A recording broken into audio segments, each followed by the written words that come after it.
Makanya tuh ada kisah yang istimewa sekali. Seorang Ummu Sulaim, Anas bin Malik radhiyallahu taala anhu wa arda, beliau cerita Sayyidina Anas bin Malik bahwasanya ibunya itu kan janda, ya, menikah dengan seorang laki-laki yang bernama Abu Talha. Saat dilamar oleh Abu Talha, Ummu Sulaim bilang, wahai Abu Talha, itu waktu Abu Talha dalam keadaan kafir, belum masuk Islam. Ummu Sulaim bilang, ya Abu Talha, orang seperti kamu ini nggak layak untuk ditolak.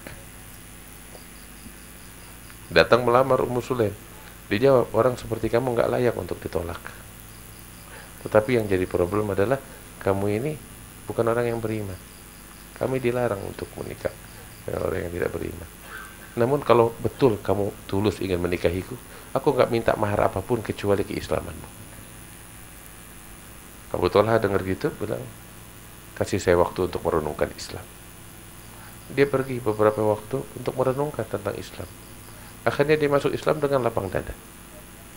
Setelah itu dia menikahi Ummu Sulaim. Anas bin Malik bilang, katanya, dari pernikahan itu lahir seorang anak. Jadi adik tiri ya, adik tirinya Sayyidina Anas. Itu. Nabi SAW dekat dengan ibu saya, dekat dengan ayah sambung saya, seringkali mengunjungi kami. Itu Anas bin Malik bilang, ketika Nabi datang ke rumah kami, dapetin anak kami satu kali, adik saya itu sedang menangis. Nabi nanya, "Mali lil ghulam yabki?" Kenapa ini anak nangis? Abu Talha bilang, ya Rasulullah, dia punya burung, ya, dia mainin mati itu burung. Makanya dia nangis. Akhirnya Nabi menghampirinya, nanya, ya Abu Umair, ma fa'ala Nugair, wahai Abu Umair, apa yang terjadi sama Nugair, burung pipit? Apa yang terjadi? Dia ngeluh, ya Rasulullah, burung saya mati, dan seterusnya dan seterusnya. Udah, tiap kali Nabi kalau datang pasti selalu nanya, ya Abu Umair, ma fa'ala Nugair, apa yang terjadi sama burung Nugairmu itu, burung pipitmu, selalu. Alhasil, suatu kali ini anak sakit keras, katanya Anas bin Malik. Ini anak sakit keras. Keadaannya hari demi hari makin parah.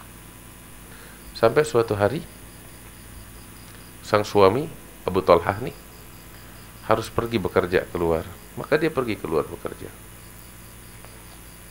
Yang ngurusin anak di rumah Ummu Sulaim, ibunya ini anak, istrinya siapa? Abu Talha. Di sore hari anak ini meninggal.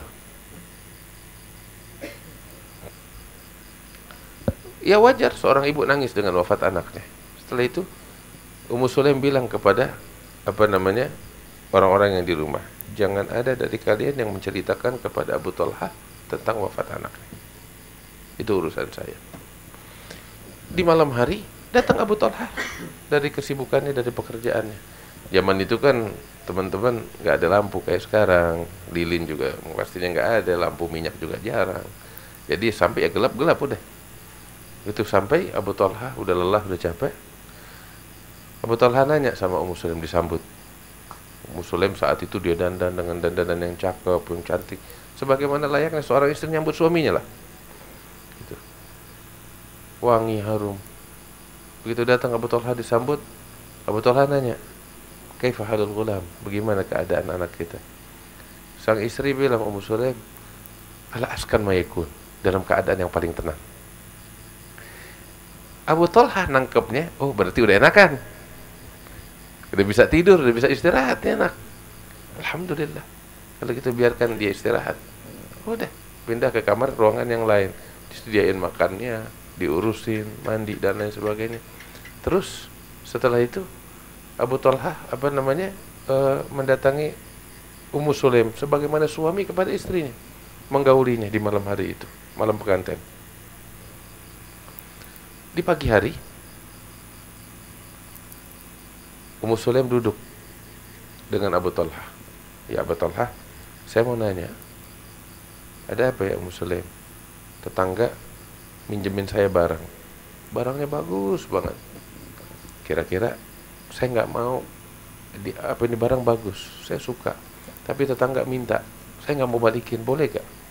Abu Talha bilang, ya nggak boleh lah, itu bukan barang kita, itu titipan, pinjaman. Ya, dia minta balik, harus kita balikan, nggak boleh. Tapi saya suka banget sama itu barang, sekalipun itu bukan milik kamu, hanya titipan, harus kamu kembalikan. Akhirnya Ummu Sulaim dengar gitu bilang, kalau gitu ya Abu Talha, ya ihtasib 'ala Allah, ridholah atas ketentuan Allah. Apa?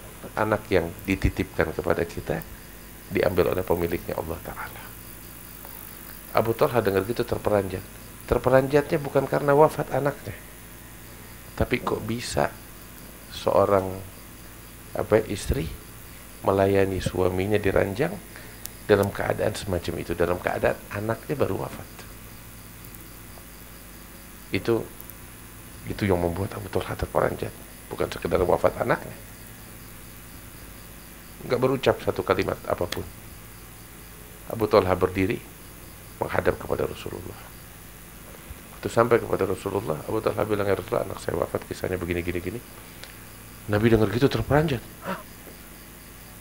Kamu menggaulinya dan dia melayani kamu, malah menganten ibaratnya gitu. Iya. Nabi langsung doakan. Ini enggak semua perempuan bisa begitu. Saking dia baktinya sama suaminya, saking dia sayangnya sama suaminya, Nabi sampai bilang, barakallahu lakuma fi lailatikuma, barakallahu lakuma fi lailatikuma, barakallahu lakuma fi lailatikuma.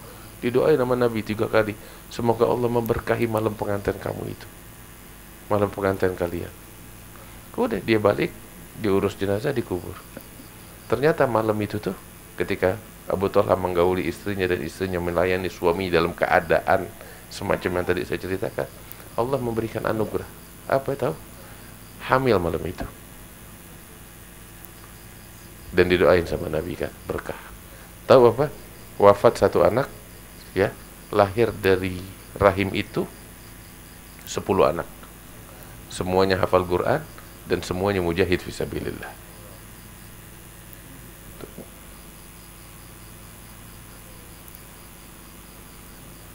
Kenapa begitu? Dia prioritaskan Allah di atas segalanya. Dia ridho kepada ketentuan Allah, sekalipun fitrahnya dia harusnya sedih, tapi dia prioritaskan perintah Allah, ketentuan Allah. Subhanallah.